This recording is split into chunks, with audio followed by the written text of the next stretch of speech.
And now, WolfBytes Open Mic.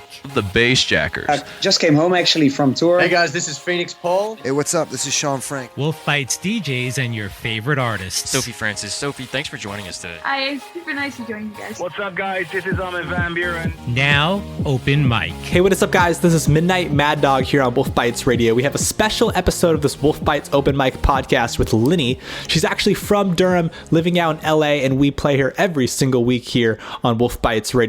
She just released an EP, so we talked about so much about music and what makes her passionate about music and her beautiful voice. But we started this podcast episode with DjWhtDaHek, who actually is, you'll see, there's a fun story that we share at the very beginning of this episode, but I didn't record a great intro. So this is Midnight Maddog sending us into Linney with DjWhtDaHek on WolfBytes Open Mic. Yeah. So Linney, this is bizarre, and I'll start this whole thing off by saying apparently your mom and my grandmother are cousins. Yeah. And so I'll jump in further now, as I was over at my grandmother's for dinner one night, and she just completely out of the blue mentioned, you have a cousin that makes electronic music. And I'm like, hold up, why have I never heard of this person? Because I love electronic music. That's what I listen to. And why have you never told me this before? And then my next comment was, well, who is it? And she said, it's Linney. Her name's Linney. And my mind went immediately to your song with Castra, Without You, because it just came out at the time. And I was like, that's the only Linney I know. There's no way this is the same person. And so my grandmother then pulled up a text from your mom, and it showed the song, and it was you. And I said, holy crap. What in the world? Oh my gosh. Wow. Apparently we're cousins. Hello. Nice to officially meet you as a cousin. Yes. Hello, fam. And so the actual link, because my grandmother does all the genealogy stuff, the actual link I found out is it's apparently your fifth great grandfather, Charles Donnerly, which is also then my seventh great grandfather. Oh, dear. Oh my gosh, that's crazy. He was born in 1752, so we're going back quite a bit of years, but here we are. Well before electronic dance music. Right? Yes. Oh my gosh. My mom is very into the genealogy. I have spent like a little bit of time going through it and stuff, but that's crazy. Yeah. Yes. Do you have family up in New York? Like distant? Yes. Okay. Yes. So I have pretty close relatives that are up there still in New York and New Jersey. Okay. And so that's where originally my grandmother is from. And so I think it actually says here, so it's Columbia County, New York is where he was from. And so that makes sense. And going further down a little bit, I see Brooklyn, New York, and that's where they're all originally from, is from Brooklyn. So boom. Wow. Yeah. That's crazy. Me sitting here watching here, I assumed that the connection would be between Durham and Raleigh area. I don't know much about your guys' families or trees at all. But we're all in this North Carolina area, but we're not related because of that. No, yep. My mom's family is based in Red Hook, New York. And I think they stayed up in that area. And then my parents met in San Diego, and then they went back to North Carolina for my dad's job at Duke. So that's wild. When did your family go to North Carolina? Back in the late 70s, early 80s. Okay. Yeah. So again, while back, well before me. Wow. And your mom's in Efland? Yes. Yeah. Okay. Yeah. So even the small world is I referee soccer, and one of the fields I go to is soccer.com field, and that is in Efland. What? Yeah, that's what I was like, she's not in Efland. I said, yeah, she's in Efland. I said, unfriggin' believable. I mean, that's what Runs of the Forest is written about. Yeah. That. And my parents, I grew up on 10 acres of farmland in Efland. it was always like 30 minutes from everything because I went to school in Durham. But I didn't know there was a soccer field in Eflin. It's so small. Soccer.com is the name of it. And so it's like, it's about an hour drive from me. And I have another field that's like 10 minutes from my house. So that's what I love to go. And so when I do get those assignments out there, I'm like, damn it. Well, this has put a completely different spin on taking those assignments out there. Maybe one of those days you'll be out there and you'll see Mrs. Linney. Yes. That's crazy. Yeah, there's not a lot in Eflin. There's Missy's Grill. There's a post office. Mm-hmm. There's some churches. Mm-hmm. A lot of cows. Yes. Yes. Crazy. Yeah, we used to sometimes get mail addressed to Elfland. Elfland. Oh. I could say, yeah, that makes sense. That's Just one of the wild. So unbelievable is what that was. It still is. It still is. It's crazy. Wow. Well, thank you so much for supporting my music too. That's, I have this little song stats app and I get alerts every time it's played. Mm-hmm. Just really cool. Yeah, huge supporter before I found this out, but now it's just exploded. It's like it's Linney everything. Yes, Linney is definitely one of our favorites here on WolfBytes. One thing I had to ask, you talked about this 10 acres in Efland. We've had songs like Daisies, Sequoia, Run to the Forest. What does nature mean to you in some of your songs? Yep, you have the daisies on your arm. Mm-hmm. Yeah.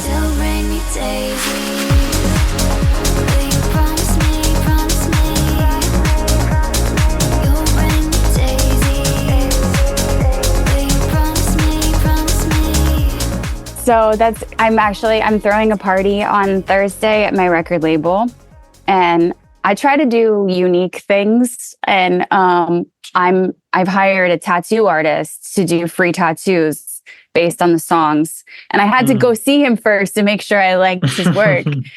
So this will be one of the flash tattoos for Daisies. We're going to have a tree for Sequoia, all that. So when it comes to nature, I mean, I didn't grow up playing video games. Really, I went outside. I would explore and build forts, and I just loved being able to grow up in my own little forest sanctuary. And I always knew that I wanted to come to Los Angeles, but I definitely miss the nature aspect. Here you have to basically pay to go experience a garden that looks like the Duke Gardens, for example, in Durham. You can just walk in there. It's not as accessible. And so for me, I think writing about it and bringing it into my music has been a way to keep it close to me. Yeah. Since you grew up with so much of it around you. Yeah. And I miss the rain. It never rains here. Only in January. Yeah, I grew up most of my life in Southern California. Oh, really? So, it's a desert out there. Where in Southern California? I lived in Ontario, California. So, are you serious? I'm flying out of there on Saturday. Yep, it's a big airport. No doubt about it. What? Do you know where Redlands is? Yeah, I do. That's crazy. I spent a lot of time there. Yeah, and actually, I was thinking. Now that I think about it, I think sequoias are mostly just in California. There's probably no sequoias out here in North Carolina. I might be wrong about that. No, I don't think so. I think it's mostly the West Coast and then up Pacific Northwest too. Sequoia, and then,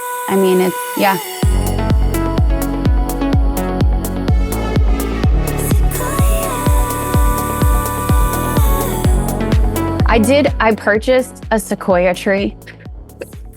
Oh, wow. And it's a baby. It's in a pot. I don't know if it's going to survive here, but I'm trying. I sent one to one of my co-writers, and he lives in Las Vegas. He was like, we'll see how long this lasts, but I'm going to try. Ladies and gentlemen, this is Linney. I think we're going to chop up this intro in some very complicated way, but this is Linney, and And we just recently talked about with how DjWhtDaHek is related to Linney, and we've been hashing it out so far. I'm going to say goodbye to DjWhtDaHek. He's got a busy day and a good story to tell.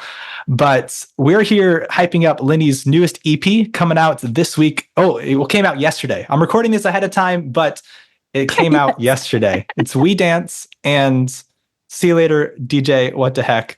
Yes, we are here with Linney now.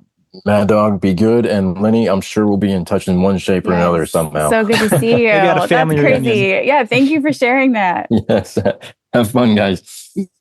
So we've already talked about, you have this, by the time this is released, it's past tense, but what are you most looking forward to people hearing the album for the first time, especially like going to be in a setting where there's kind of like you're playing it together in a live setting at this bar in Southern California. What are some things that you're looking forward to in the next couple of days?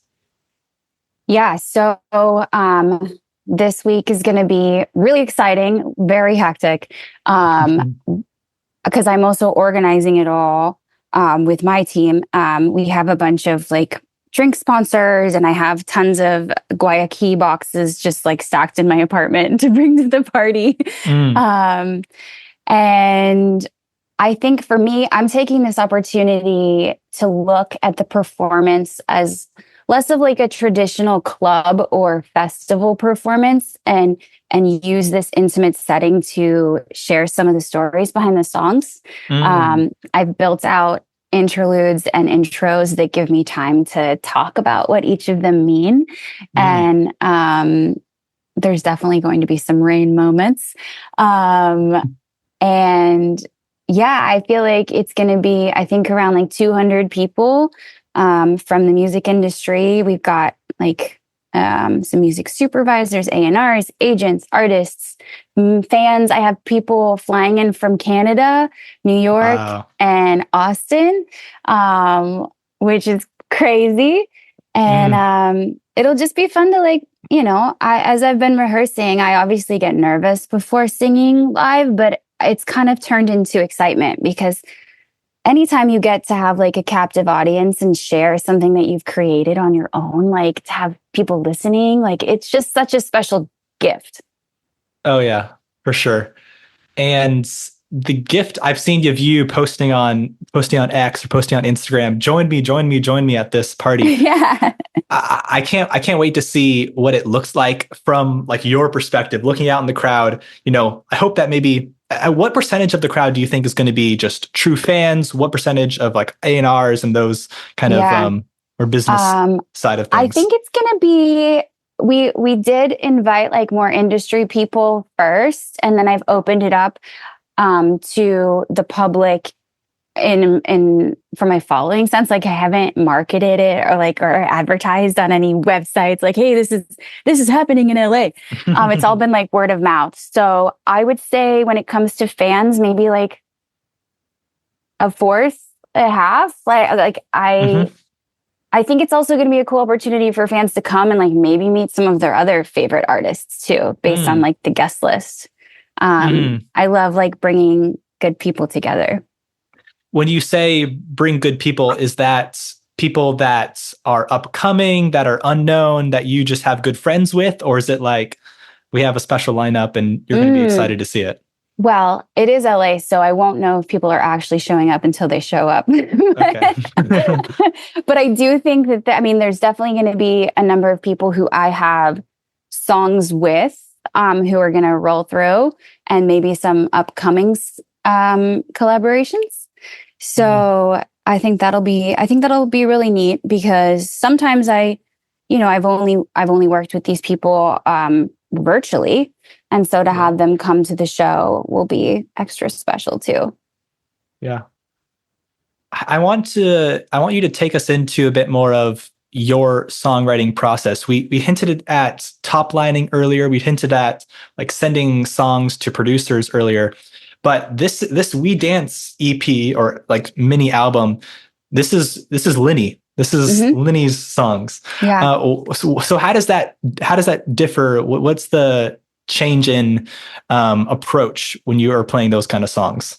Yeah. So it kind of varies. I I am going to be playing songs from the last EP too. So I'm looking at them as like a larger collection as well. I would say most of the songs that I have put out as solo records, I wrote them and I immediately knew this is for me. I'm not going to send this around. But there were a couple like, so in the songwriting process, a lot of times if I'm writing for me, I'll start it myself. It'll be me. I'll build a track. I'll have an idea. I usually like close my eyes and press record and I see like what comes out melodically. And then somewhere in there, I'm like, oh, that's an interesting lyric. Oh, is that song called this? And so then I start chasing that down. And the good ones usually just happen like really, really quickly. Sometimes things take time and that's fine. When it comes to being like a songwriter as a job and being signed with a publisher, I'm signed with Ultra, like they will put me in rooms with people. I'll show up to the studio at a specific time. Sometimes I've never met this person. We have to like, hey, what are you about? What are you like? We find some kind of common ground and we have 5 to 6 hours to create something together. And those are more often like looked at like a business sort of situation where you both will work to try to find the best home for the song. And in pop music, a lot of times that gets pitched to other singers to recut. But in dance music, a lot of times people want to keep my voice on it. Yeah. So like Superhuman, for example, was sent around to a couple people. I wish I was strong like you. We didn't feel like anything ever clicked. So I was like, hey, let me see what I can maybe put together here. And that is the version that you hear now. One More Day was the same way. We had a lot of interest in that record. That's the one that I wrote about my dad's heart condition. So for me, it was like very deeply personal. And the deals that I was getting offered on that were like, hey, we love this. Like, give this to us and we'll give you 5%. And I'm like, what? Like, why would I give you 5% of something that I actually own 100% of right now? You can put your name on it. So like those sort of deals just would maybe make sense, maybe for a song that wasn't so personal. But let's see, Sequoia was not really, no, we never sent that one around. We had a couple different versions of it. And Together was shopped around. We had some interest, but from like a really big DJ who I would love to eventually have a song with, but timeline, I can't say, but timeline didn't. And what else is on here? Oh yeah, I wasn't going to put my Home for Christmas song on this EP. It just didn't. Yeah, that'd be a bit odd at early August, early September. But Daisies, I wrote, never pitched it. I did it myself. I produced that one. It was about like post ACL injury, dealing with panic attacks, and then my friend Corey, who produced We Dance, helped me like mix it and finish it up. But that was like the one song that I wrote myself and produced. But yeah.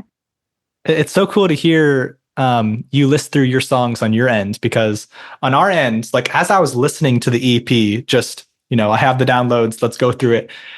It was very fun for me to be like, oh my goodness, I love this song. Oh my goodness, I love this song. Because a lot of these have been released over a long period of time. Yeah. So we've had months of playing each of them on WolfBytes Radio. So it was just kind of cool to see, like, I know who Linney is, but like to know that she has this banger after this banger after this banger, it's like it's a special experience for me to go through the listening process because I'm so familiar with all these tracks. Well, yeah, I mean, I thank you so much for all your support. It's been really incredible. And also just to like have some connection to my home state is really neat. So when did you move from North Carolina to LA?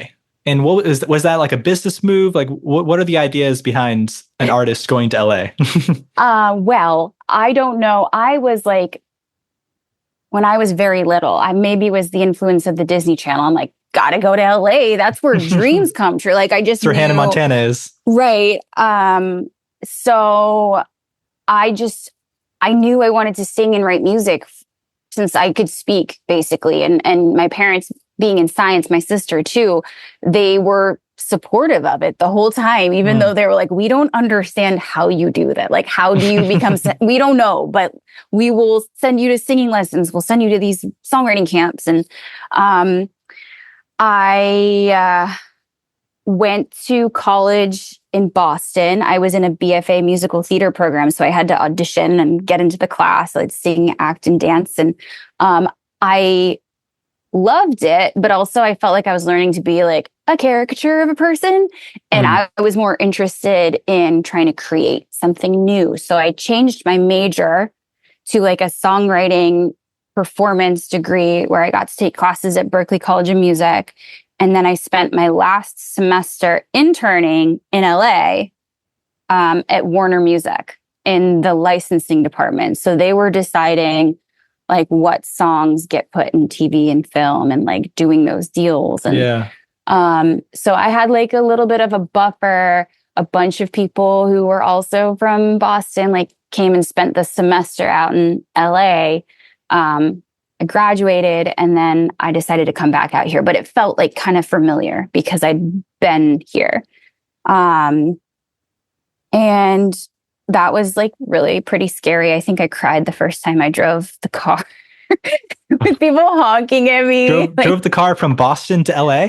No, in LA. Like, I literally had a 5-minute drive from the Oakwoods to Warner Music, but everybody was honking at me. I was taking too long. I was going too slow.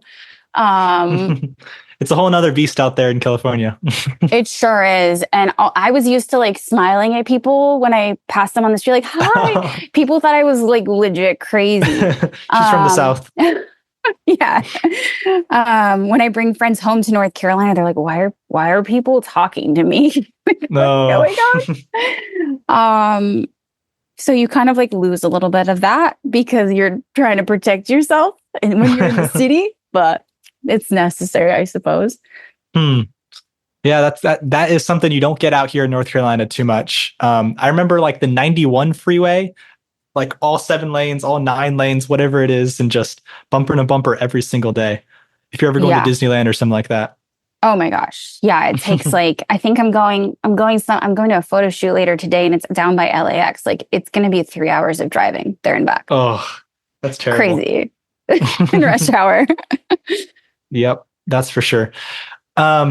So give me a timeline on that. When did you move to LA for this Warner internship, and when did you start being Linney? You have music all the way back to like 2016. Would you consider that Linney? Okay, that's interesting. So when I first moved out here, I did the internship.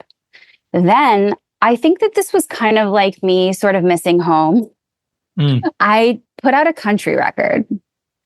Did you know that? Well, you have a lot of like very acoustic sounding poppy country stuff on your Spotify. Yeah, like way back. It was that was my full name. That was Caitlin Linney. Caitlin Linney was the country pop artist. And I put out an album and I won the Texaco Country Showdown with Go Country.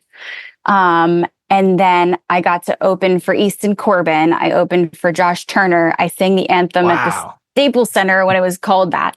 But I went to Nashville to see like, okay, well, this would be closer to home. And this is where I would be if I was doing country music. But I felt like, I don't know, it was a genre at the time. And I think that this has changed. That was very much like, this is country, this is not. And you have to fit into these like confines. And I was more excited about the idea of like pop and electronic because it's always trying to find something new. So I got some interest in me like moving to Nashville from different companies and stuff. But at that point, my band was having to put like the banjo parts on the keyboard. And I was like, feels like we're faking it. Like we're dialing it in. So I'm going to go back to LA and I'm going to do an indie pop EP. So I got to work with an amazing producer named Rand Jackson, who was in a group called the Daylights, and they'd toured like opening for Katy Perry. And we did a whole EP that had a very live sound until the last record on the EP that night, which I wrote about North Carolina, was electronic. Like it was this, the last song we did was electronic. It made New Music Friday in the US. And I was like, oh, this is interesting. What's happening here? And at this point, I had been getting requests from different labels saying like, hey, we would love for you to sing. We would love for you to top line, which means writing a vocal melody and lyrics on top of a track. And I was kind of like, okay, yeah, I'll send you some random songs here and there. Hadn't really taken it seriously. But then the first placement I got from that ended up being a song that came out on Universal Brazil, which is like kind of a big company. Like, yeah, Universal. Song. And that was Confetti. And I mean, this was like when we were first learning how to record vocals. And I think we did it in like a closet. Yeah. Basically the other half of Linney is Jeff, my manager and producer, who we basically like learned how to record vocals together. And now he does that for tons of other artists. But we built that sound together, and he writes on a lot of the records. He wrote on We Dance. And so I guess that just kind of like, I would put out one song and then I would get more requests from DJs, because some producer DJs love being a part of the process. Like Gareth Emery really wants to be in the room and write. And I just wrote a song with Elefante that we're doing a photo shoot for later. But some people are like, yeah, just write it and then I'll produce around it. So people need vocals and they need something to sing along with at the concerts, because if it's just an instrumental, like what do you call it? Like kick drum four, So it wasn't until I think the thing that like really tipped it over for me though was the song with Gareth Emery. Yep. He'd heard something that I had sung out on his label. He played it, and then his team was like, hey, do you want to do a song together? I flew to Minneapolis, performed that for 6,000 people. And then Tritonal was opening for him. And then 4 months later, they wanted Electric Kids. Yeah. That was a huge track. 2020, was that released? I think so. Yeah. Yeah. It's really cool to hear it from your perspective, because as I've like watched interviews or listened to you talk about your career, Gareth Emery keeps coming up, but I hadn't really looked through the Things We Do EP to play that night, which you say was your first EDM track. Kind of. It was the gateway. Sure. Okay. Yeah. But I did listen to your very, very first song released on Spotify, and I'm like, man, like her voice is still Linney.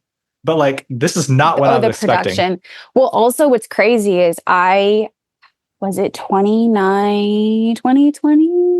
No, earlier than that.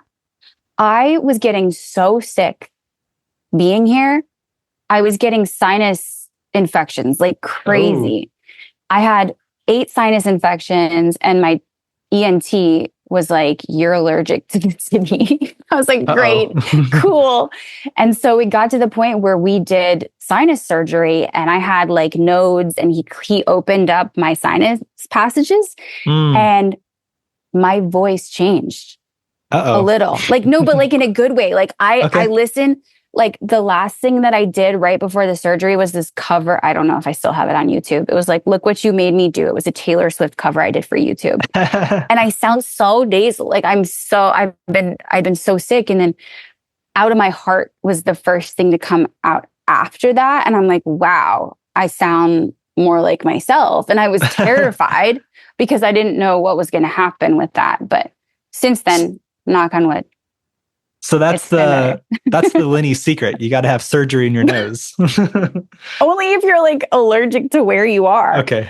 Yeah. He was like, I think it's the pollution. I think, like, I don't know. Well, that is But- crazy to think about, though, because to think about Linney changing her voice, like your voice is what makes you so ephemeral, so beautiful around your headphones. And to think about Linney having a voice change is ridiculous. And so much a part of your sound. Oh, for sure. I mean, I think this was 2017. So it was before the like bigger dance records came out. But I listened to that EP, like the Things We Do EP. I was like, I sound a little different.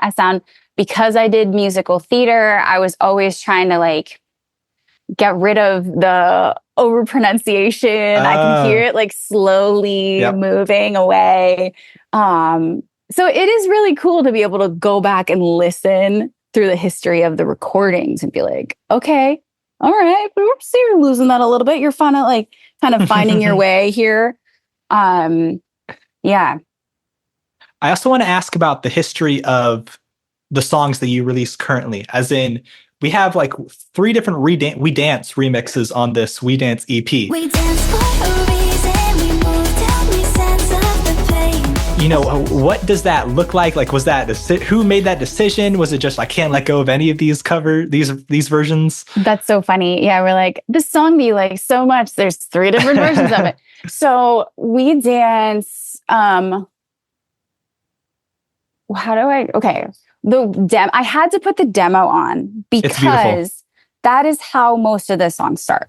We dance for a reason, we move till make sense of the pain. That is what I recorded it to, like the piano. Yeah. And then it gets sent around. Producers sometimes try stuff and I'm like, producers nail it. I'm like, yeah, let's go. So that is why I kept the demo on there. And there was a video that I posted a year or 2 ago and people loved it. They're like, when is this coming out? When is this coming out? And I have one person that's always like, when's the date? When's the date? And I'm like, I'm putting it on the EP for you. It's going to be there. And so that's kind of like an ode to how a lot of the songs start. Yeah. Because sometimes like, even if I'm going to be the one finishing the production on it, if you spend too much time producing out everything while you're writing it, it takes away from the idea. Like you really need to focus on the storytelling to get the vocals down. And then you're like, okay, what do I build around this? What is the world that this exists in? And then the chill mix, which is interesting. I wanted to put something like that on the EP because I've been getting so much support on Serious Chill and BPM. And so I wanted to have like a little bit of everything because Sequoia somehow like fit right down the middle. It's playing on both of them right now. Yeah, so we did the chill mix. It's a different flavor. It's more like sunset, hanging by the beach vibes. And then the current version is meant more for like dance radio energy, like let's go. It's so cool that I think you said sunset on the beach. When I was listening through the album, taking notes, my notes on that song, the chill mix, are there's a cool ARP synth. It's more bouncy. It sounds like something I would groove to as the sun sets over a summer beach party. Yes, nailed it. So that's awesome. That is really cool. So you have this piano as the demo of We Dance. Do a lot of your songs start as piano demos? Because I was listening I noticed for the first time this week that so much piano just feels like the anchor of your songs. Does it remain the anchor despite the new producing, or is it really supposed to be the anchor? I don't know. Well, it's interesting. I've been thinking about it more too, like going through my set because I'm like, okay, the verses have piano. I need a kick drum, or I don't know where I am. But yes, so for sure, yeah. So I released the demo of Superhuman too a couple years ago. That is how that song started. And when I I worked with a really great producer on Superhuman, One More Day, and Together. His name is Thomas Shaw, and he's got a project called Loki. And then we did Home for Christmas together. But he works with Cascade a lot. I would send him the stems of everything that I have, and then we would work on it. But he kept the piano MIDI. Like, I will send the piano MIDI files over with the production of the vocals, and a lot of that was kept the same. Yeah, and piano was my first instrument, so that makes sense. Yeah, it's good observation. it's maybe it's the most there's just some sort of inspiration behind that piano that can't be lost, even despite all the more production and all the new layers of things. Yeah, it's like the foundation for sure. That's super cool. I want to talk about Superhuman because that's one of my favorite songs. It was actually one of the most streamed songs on WolfBytes Radio of 2023, which is cool because it was released at the very end of 22. So it had the entire year to kind of accumulate streams, and it made there on the top 50 of 2023. Love that. At one point you said this was just before the song was released. I saw on YouTube, you said this was your favorite song you've ever written.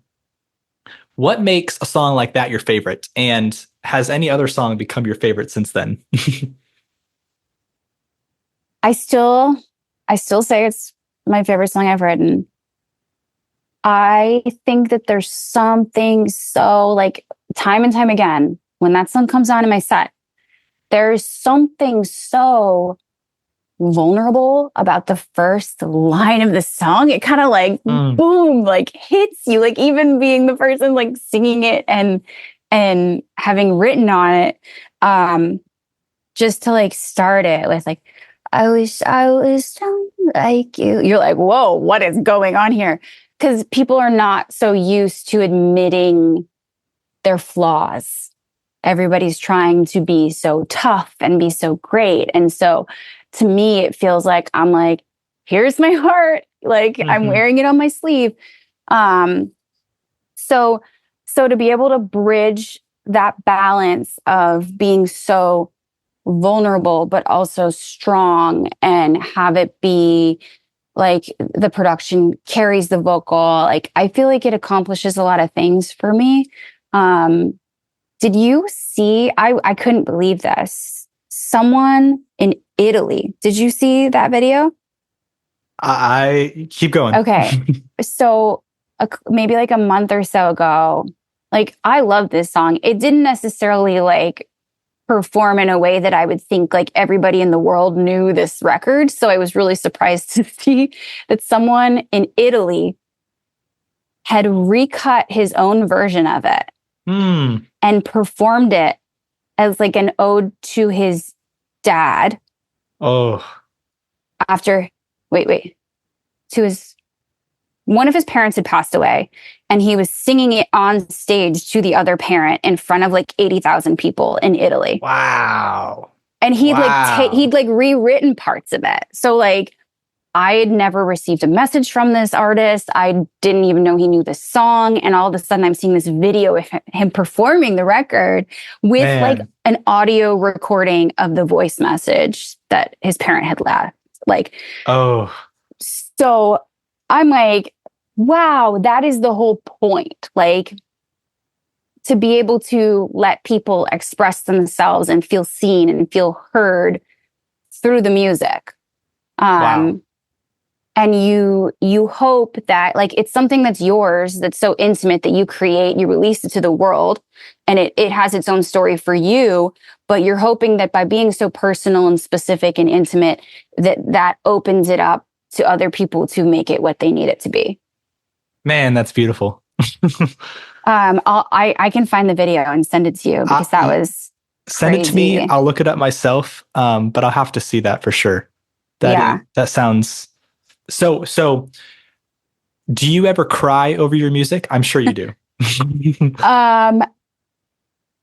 I think the first couple of times that I listened to that, I did. We'll shed a tear. The one that I have a hard time with is, and I've like performed it enough, and I do have to practice my story because it's timed so specifically. But with One More Day, I have an interlude before that where I talk about the story behind the song with my dad's heart condition. And I have to leave like a little break between the talking and the singing because I'm like, I literally cannot sing if I'm crying. Like there's no breath support there. And I need to be able to, after leading up to the song, I have to be able to like actually nail it. But yeah. Man. It's so cool to hear someone so passionate about their music, someone who does it so excellently, and someone who really takes it seriously. You know, it's clear through every song that you have that this one was important to you, and that we're just getting a little glimpse of what's going on. Well, thank you for saying that. It's an interesting genre because there's so many different little worlds inside, because a lot of people listen to dance music just to not think. They're like, right. I just want to dance. I just want to not worry about it. And the lyrics are like, get up and party, like something just kind of like got some fun. Pitbull in there. Yeah. And I'm trying to, for me, like what feels most personal is to try to tell like real stories. And not everybody feels like crying on the dance floor. But I personally feel like with We Dance, like what this song is about is this concept of like dance music has this pulse that feels like, a heartbeat, and it reminds me to keep moving through everything. And so it's about like moving through the pain, finding that resolution. And I think the music and art is a perfect way to like transform that tragedy into something beautiful and like allow it to be that space for others to feel the same. Wow. And you said crying on the dance floor. It reminded me of We Dance, We Cry. That's personal. So every Saturday night I do a DJ mix on the radio channel. I don't remember how long that song's been out, but that's my most streamed Linney song according to my DJ play count. No way. We Dance, We Cry. We dance. So that's funny. One of my friends, Stacy, shout out Stacy. She's going to be flying from Austin for the party. She has my name tattooed on her wrist, and We Dance, We Cry. We Dance, We Cry. Yeah. Wow. I hope that you're dancing and crying at your show this Friday. Yes. with all of your friends, with all your relatives, with all your A&Rs, with all your fans.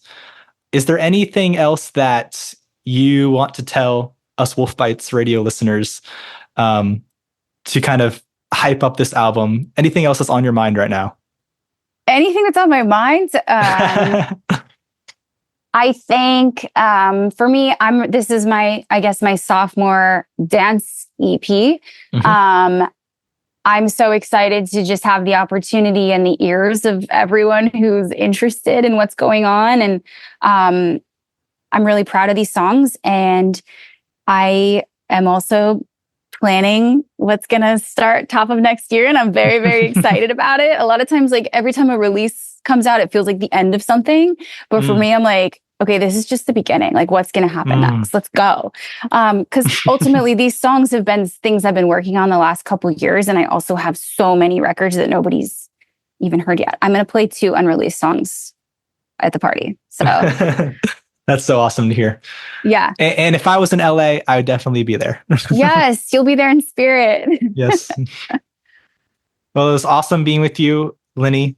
And we'll be continuing to stream everything you've got. And I'm sure we'll be streaming We Dance like starting next week, because that's the main track of the We Dance EP. Yes. Thank you. And we're like matching. We didn't even plan that. That's right.